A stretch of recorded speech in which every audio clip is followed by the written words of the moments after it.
تو ہمارے ہاں وہ جو دین کا میسج ہے وہ قرآنک میسج نہیں پھیلا.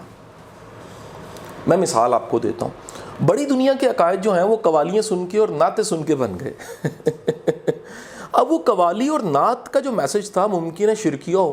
بڑے عقائد ایسے ہیں جو کہ ایکچولی ہے ہی نہیں, وہ بیسیکلی مائتھولوجیز ہیں, اس میں انڈین مائتھولوجیز ہیں, وہ ہم نے اپنے مطابق کر کے اس کو ریلیجن بنا لیا.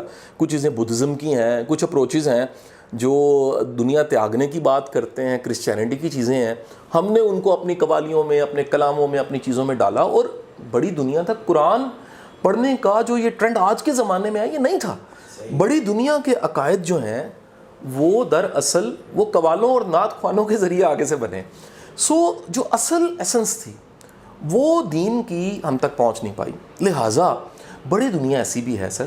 طارق بلوچرائی صاحب نیچے بیٹھے تھے, ان کا جملہ میں کوٹ کرنا چاہوں گا کہ دنیا کا سب سے خطرناک تکبر عاجزی کا تکبر ہے. ایک اور خطرناک تکبر ہے وہ مذہبی ہونے کا تکبر ہے. وہ بندہ بڑا خطرناک ہے جو کہ جی میں نماز پڑھنا تسی پڑھ دے کوئی نہیں ہو, تسی پڑھی نہیں ہے, اچھا تسی پڑھی وضو کیتا سی جی, یا تسی جدو پڑھ رہے سو تو مینوں خیال آیا کہ تسی شہادت دی انگلی نہیں چکی. وہ اپنی نماز کی اسے پرواہ نہیں ہے, وہ اپنے وہ ٹول بن کے میئر کر کے آپ کو بتا رہا ہے, اور اس کا نام اس نے رکھا ہوا میں اصلاح کر رہا ہوں.